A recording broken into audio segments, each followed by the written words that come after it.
You heard our conversation yesterday, right? My eldest son and his wife are coming back home for the birth of their child, so I need you to move your stuff out to the yard. Excuse me? You can't have kids anyway. You don't help with my son's work, so the least you could do is make some room. But I'm paying $20,000 in rent. This is getting too tiring to deal with. I live with my mother-in-law, but now she wants me out of the house because my brother-in-law and his wife are returning. My mother-in-law, brother-in-law, his wife, and my husband. This house is full of problems. I've been trying to keep things running smoothly, but it's becoming a hassle to think about it all. I'm done thinking. Okay, I'll leave, but I can't just put my belongings in the yard. I'll come back later to pick them up. You're leaving? Thank you, that's a big help, my mother-in-law said, ignoring my pleas. I started packing my things and left the house. 7 seconds after stepping out the door, I took out my phone and called a junk removal service. Once I stopped thinking, no one could stop my actions. I'm Kathy, a 43-year-old IT consultant. My husband, Eric, is also 43 and runs 4 restaurants. We're both 43, and people often assume we've been married a long time and have a kid or two, but we're actually newlyweds. We both lived as workaholics and didn't marry until this age. I had given up on marriage just before turning 43, but a random visit to a bar after work changed my mind. Is this your first time here? He asked. Yes, that's right. I had been curious about it for a while, but it was hard for me to go in alone because the place is so stylish. But I worked hard today, so I decided to go in as a reward to myself. I was relieved to find a counter where it was easy for a loner to spend time. We have many women who come alone, so feel free to visit anytime, my husband Eric said with a smile. I sat at the end of the bar. I knew he was just trying to attract a new customer, but for someone like me, who had no friends to eat with at this age, even this kind of service felt nice. Feeling comfortable in Eric's restaurant, I started visiting often. I always sat at the end of the bar, and it became normal for Eric to chat with me while I ate. What does an IT consultant do? He asked. I introduce it to companies and do strategic planning. I've worked with restaurants too. Once, I suggested a tablet-based ordering system to reduce labor costs and improve efficiency. Oh, the system that's become common. How much does that cost for a place like this? It would cost about this much, I said, punching numbers into my phone's calculator and showing him the screen. No way! That's too much for a small business like mine. Eric shook his head and hands vigorously. Eric was curious and always eager to learn from our conversations. He looked for ways to apply new knowledge to his work. Even though it seemed like just a pleasant conversation, I was slowly drawn to his dedication. Likewise, Eric grew fond of me, seeing that I was hardworking. I'm always busy with work and can't talk much. How about we go out for dinner sometime? Excited about the chance to dine with a restaurateur, I eagerly agreed. I was thrilled to be asked out, but saying something so girlish at nearly 43 would be embarrassing. So let's just leave it at that. My husband didn't just ask me out that one day. He continued to invite me out for meals occasionally. It's natural for adult men and women who frequently dine together to develop a romantic relationship. We started dating, and 3 years later, as we both turned 43, we decided to get married. Feeling shy about being a bride at 43, I asked my husband to skip the wedding ceremony. We just took some photos of us dressed up after we got married. I moved from my apartment to my husband's house. His house is a 4-story building with a garden and parking, located in a high-end area. The rent is apparently around $22,000. My husband was living there with his mother. Some might think it's unthinkable to live with a mother-in-law right after getting married, but I'm 43, so I didn't mind much. Plus, my mother-in-law is 71 and my father-in-law has passed away, so living together seemed necessary. When my husband suggested living with his mother, I immediately said it was okay.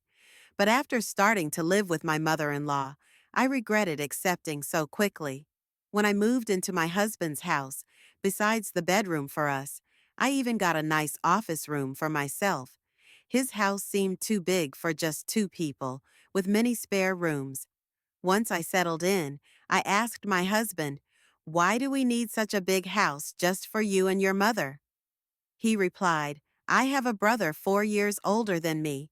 He left home after college, and we've mostly lost touch. He hasn't been home at all, and it's been a few years since I've heard from him. He's been moving from job to job and place to place. He's T. Expenses are climbing and customers are tightening their wallets. There's no end in sight if this keeps up. I might have to close another one of our stores." He continued about a year into our marriage. The situation at Eric's restaurants worsened.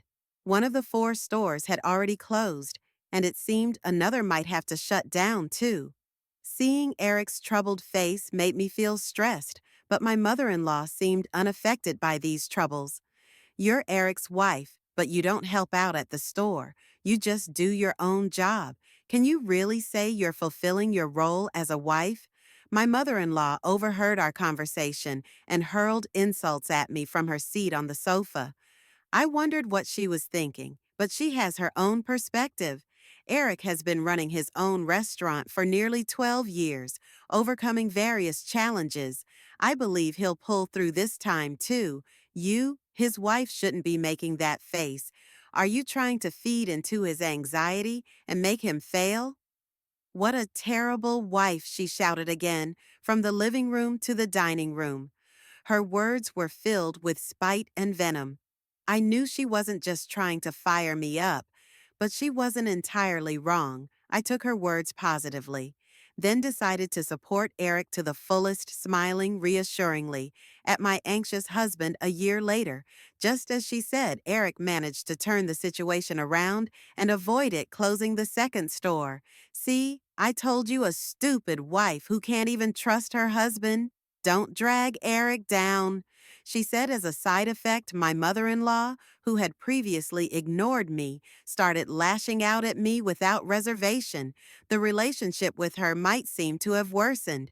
But since Eric's business is doing well, I'll consider it a break-even situation. I thought things were balanced, but it turned out worse for me. Eric, having stabilized the business and with a bit more money, seemed to get carried away, and I heard rumors about his affair. What is he thinking if there's extra money? There are surely better ways to spend it. Also, if it's strange how bad situations tend to pile up. Having seen Eric's business revenue drop, I know this all too well, but I never thought it would happen to me. Eric Stephen called his girlfriend is pregnant. That's great news. She's a 33-year-old who worked at the same bar as Eric. They asked something, "What, you're being so formal?" All of a sudden, Stephen is a freelancer, and so is his pregnant girlfriend with a baby on the way. They're struggling. They asked if they could move into this house and if they could work at your restaurant. I was thinking about how to confront Eric about the affair when my mother-in-law came into the living room and started talking to him. The conversation was about Stephen, whom I've never met, and I was completely left out as they continued talking. It was a strange scene. She used to dislike Stephen for not fulfilling his role as the eldest son. Yet now she was asking Eric to welcome him. The reason was simple. The grandchild, she had given up hope of seeing a grandchild, but now saw an opportunity and completely changed her stance. She was even planning to offer them a home and jobs. Eric, who never thought badly of Stephen, had rented this big house for such a time. But the situation has changed, and now I heard her voice again, and it felt like a punch in the gut. "Isn't it odd to have Stephen and his family move in?" I looked at Eric from the dining area. He was looking back at me with a clearly troubled expression. "Come on, it's a good thing.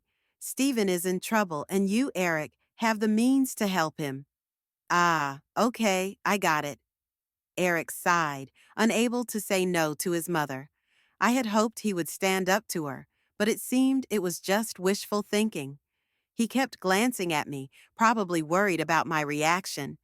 The worsening relationship with my mother in law, Eric's affair, now living with Stephen and his family, the problems just kept piling up. Overwhelmed and not knowing where to start, I decided to abandon everything for the day and just go to sleep. The next day was a holiday, and probably due to extreme mental fatigue, I slept in until late morning. Eric was at work, so it was just my mother in law and me at home. Dreading what she might say about my sleeping in, I reluctantly headed to the living room. "You sure slept in? Must be nice to have such leisure," she said. I braced myself for her usual nagging about not fulfilling my duties as a wife. I tensed up, ready for her words. However, what she said was much worse than I expected. "You heard Eric and me talking yesterday, right? Stephen and his wife are coming back for a maternity leave visit, so move your stuff out to the yard." Excuse me? Was I still grubby from sleep? Did she really mean I should live in the yard, or was she telling me to leave the house? You can't have kids anyway, and you don't help with Eric's work, so you should at least make room for Stephen and his family. We have 2 spare rooms left, so if you leave and your office is free, we can have a bedroom and a nursery for Stephen's family and a storage room for their stuff. Don't you think the room count and usage are just perfect?